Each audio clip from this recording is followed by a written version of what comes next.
Hello everyone. This is going to be a very in-depth and long video about the making of and behind the scenes of the Halloween specials, because there's a lot to talk about on the entire production of them, and maybe you'll appreciate us a bit more, I don't know. So the first one we made because we were kind of bored. Casey was down, or Christian. We know it was Christian, but he's Casey. Casey was down from Leeds for Halloween. We were like, let's make something. Let's kind of just be productive in a way.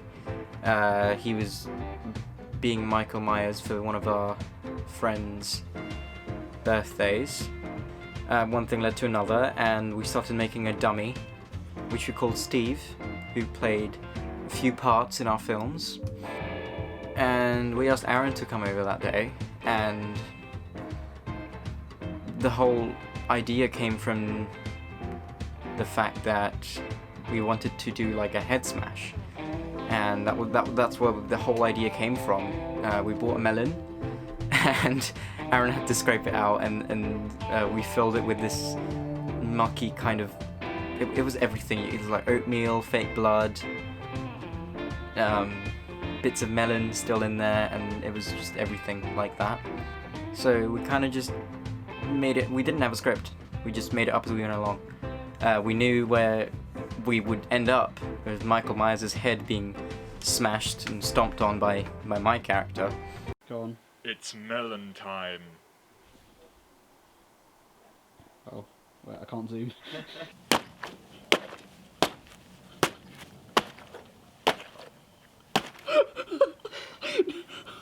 We kind of just made it up as we went along. We were like, okay, there's this guy sitting at his desk, and then Michael Myers comes in. It's like a section from one of the one of the Halloween films, and he comes in and he starts fighting Michael Myers, and the whole choreography kind of just made up on the spot.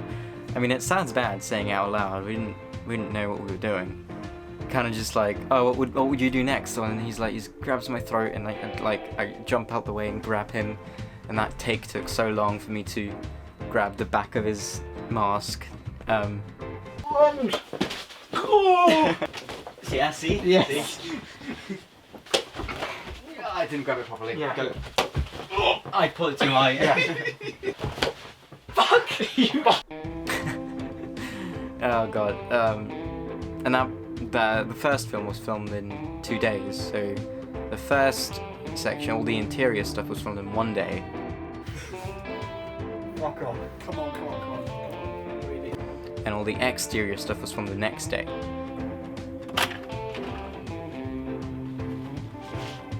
But because we filmed it at roughly the same time both days, it seems like we filmed it in the same day. But no, all the interior stuff was 1 day, and then all the exterior stuff was the other day. So, yeah. And then you can see Steve in the interior stuff when I pick Casey up and like throw him out the window. And the shot where I actually like push him out, that was Steve, and that take took ages, I remember as well. 2, 1. Go on. Okay, go. You can throw him out and then just lift his legs up.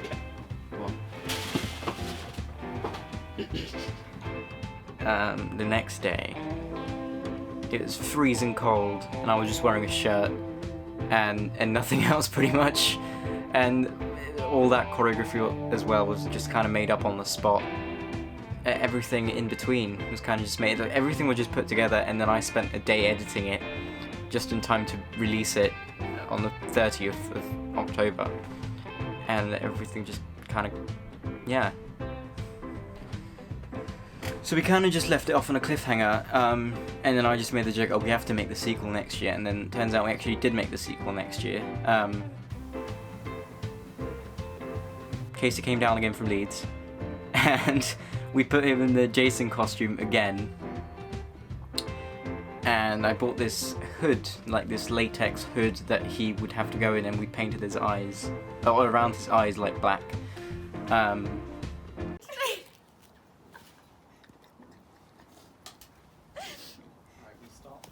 fuck are you laughing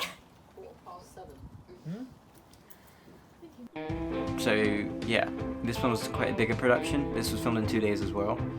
We had 2 more people coming in. We had Beth, my girlfriend, doing all the special effects. She was also in charge of like continuity in a way, because she was keeping track of Christian's hood and that it didn't come out of its place. We had Saskia as well, who was on sound. She was recording all the sound, and Aaron was obviously directing. And in that case as well, we just kind of just made it up with no script once again. It was just us kind of having fun making this stupid Halloween film. Cool. We'll do it one more time. Just Can we do the thing? Try. 3, 2, 1, action. How was that? Yeah, good.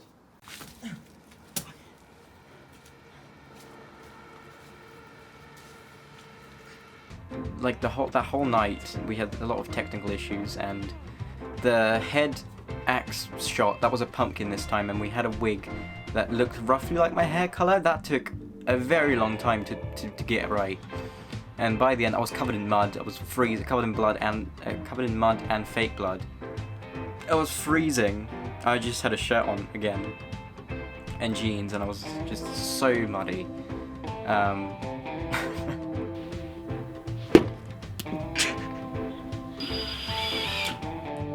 I had some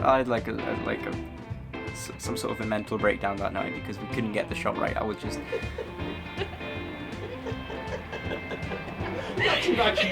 It's on his dick. Hey, we're recording. Hey, look, it's my friend. I'm going crazy. Put this in your face.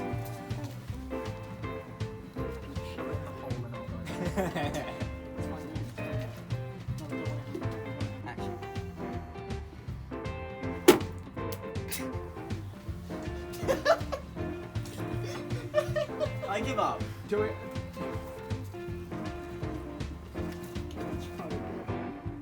oh god, that was an interesting night. I was getting so frustrated because we couldn't get the shot right, and we were like, we have this one chance, and then in the end I kind of had one take where I thought I'd black out the pumpkin bit, and that's the take we used in the end.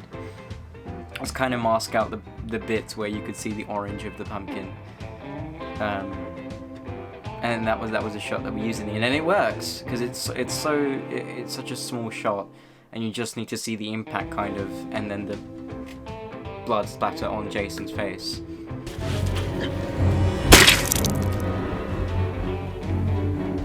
And that blood splatter, we just had a plastic tube, and this is how we did our blood splatter on Pete as well. We just had a plastic tube, we sucked some diluted fake blood into it with mixed a bit of water so it would spray better. And when I yelled action, or when Aaron yells action, we just have one person at the tube holding it like this, just ready to blow. Ha ha, funny. And then when we say action, we count them from 3, 2, 1, and then and then you just blow into the tube, and that creates a spray effect.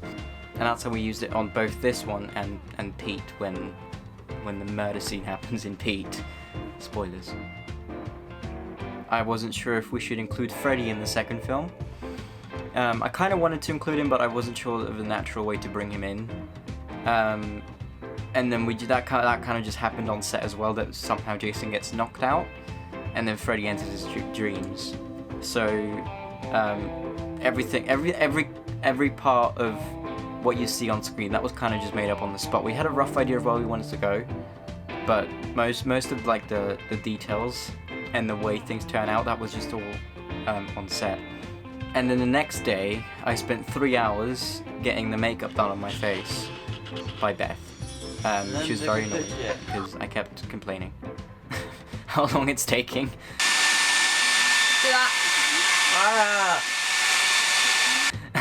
I was wearing a bald cap, but I had such long hair that my hair kept slipping out, and she was in charge of keeping track of that as well. My hair's too long. Gaffer tape. And it's interesting to say that the glove is a real metal glove. It's right here. It's up. Oh, you can't see it. It is a real metal glove.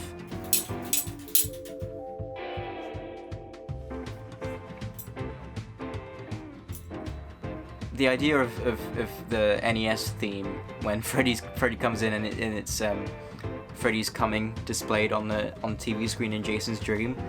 That was all like AVGN inspired and stuff. So.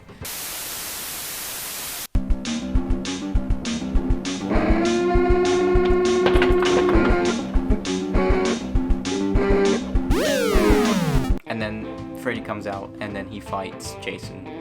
And that was inspired by Freddy vs. Jason, the film. And that was all improvised. Well, it wasn't improvised, it was semi-improvised on set. We spent a good half an hour rehearsing.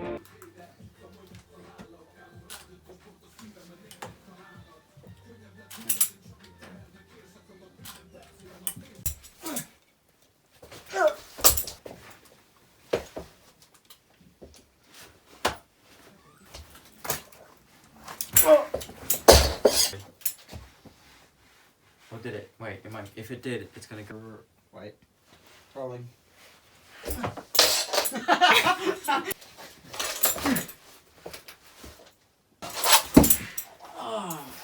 Me. Is that good? Are you okay? Yeah, that was good. Are you okay? Yeah, I'm good. I'm good. Did you get that? So I don't have to do I it hope again? you got that.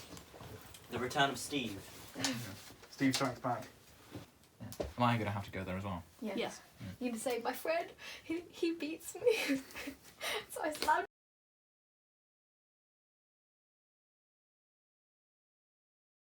And like the cucumber bit where that comes in, that was Casey's idea, and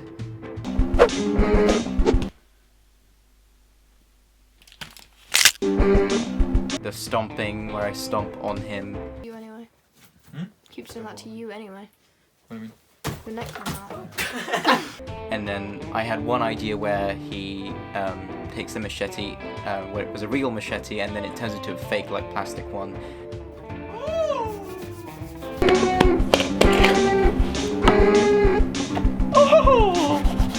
And that was all.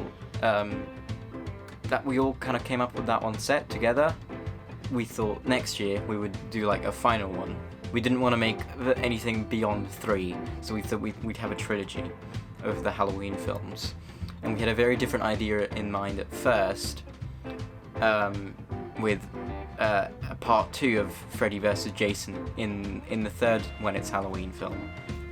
But obviously, COVID happened, so Casey couldn't come down from Leeds, so we thought we did end up making it, but it was drastically different to what we had in mind at first.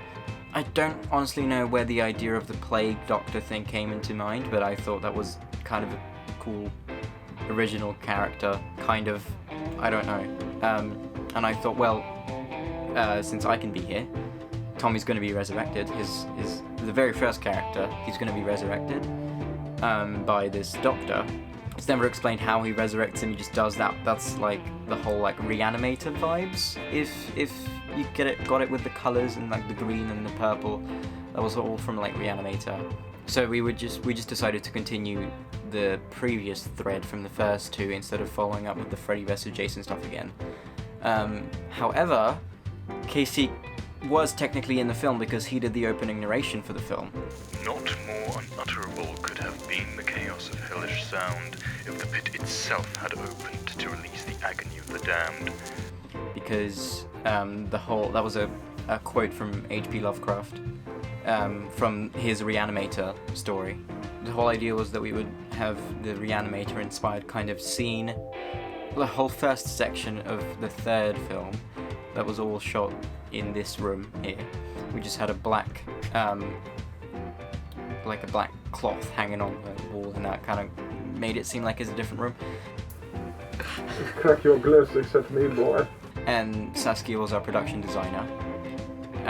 She couldn't be here on set, unfortunately, but she provided a lot of stuff for us to work with like the retro, well not retro, like the vintage style brain, like biology kind of drawings and like the props and stuff with like the medical supplies. That was her as well. That was her idea. And we just took us a new person called Freddie, who was way too funny on set. We just kept laughing the entire way through, and he hated being in that costume so much. We put a pair of tights around him so that you couldn't see his ears and stuff. Oh, I better rush my cook, man. On the fire. What is this to drink? Shit. Why are you drinking this shit? Put in my arm. To us. Right here. Let's do live heroin. And he hated every moment that he was on there, but he loved being in the film. And that whole first bit of the film feels so different and so like atmospheric and stuff. And that's what we kind of just wanted to make every single one of our Halloween specials feel different, and I think we achieved that. Obviously you can tell in the space of 2-3 years how much we've progressed quality-wise. Obviously better camera, better lighting, just more experience in general in making films, so we do have a very strong flow. The music used in the film, in the third film, was actually one of my very good friends, Josh Bell, who has also made the music at the very end of Pete.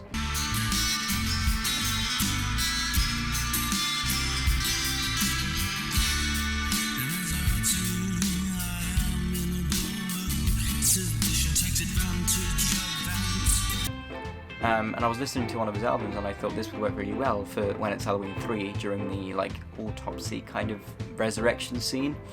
And I texted him and he was like, oh yeah, sure, use it as you want. My faith in this world. And I think it just works really well for the final film. Now the second part, that's where most of the original kind of callbacks come with like the fight scene, and that was filmed out in a nearby canal at night. We went out on set, we knew where we wanted to go. We were all on set, Beth, me, Freddie and Aaron. Just as we were about to start filming, we didn't bring an SD, well I didn't bring an SD card, so I had to run back, and that delayed us by a good half an hour.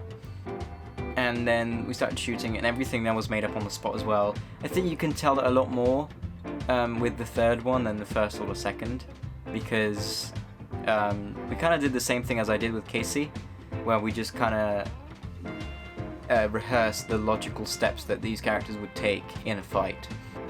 It was quite short compared to the other two. However, I do think it still kind of pays homage to the previous ones, and still kind of fits into the whole vibe and feeling that we've created for this series now.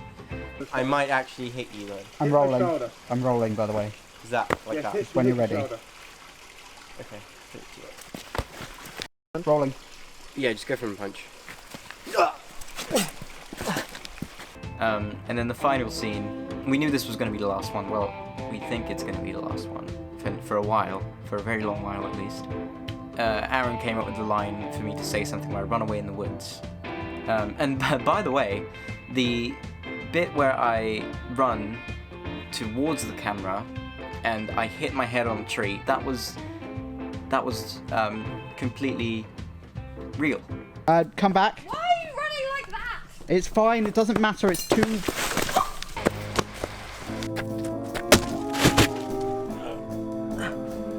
And I had fake blood all over my face as well, so you couldn't tell that I was actually bleeding, except when I started to take the fake blood off when we got back home.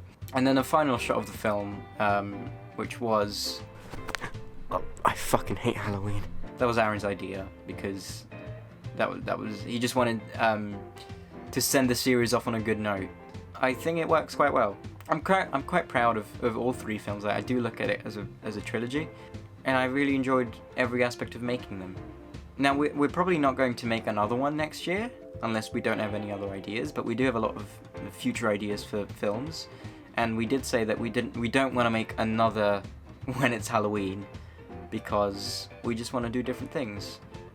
We just want to experiment with different things for Halloween specials, so that's what you can expect from the future. And obviously we can't film anything at the moment with COVID going around. And when we do get to be able to make films again, once again, there's a lot to expect because we're upping the ante even more. So, yeah. And that's kind of the story of the making of the When It's Halloween series. Yeah.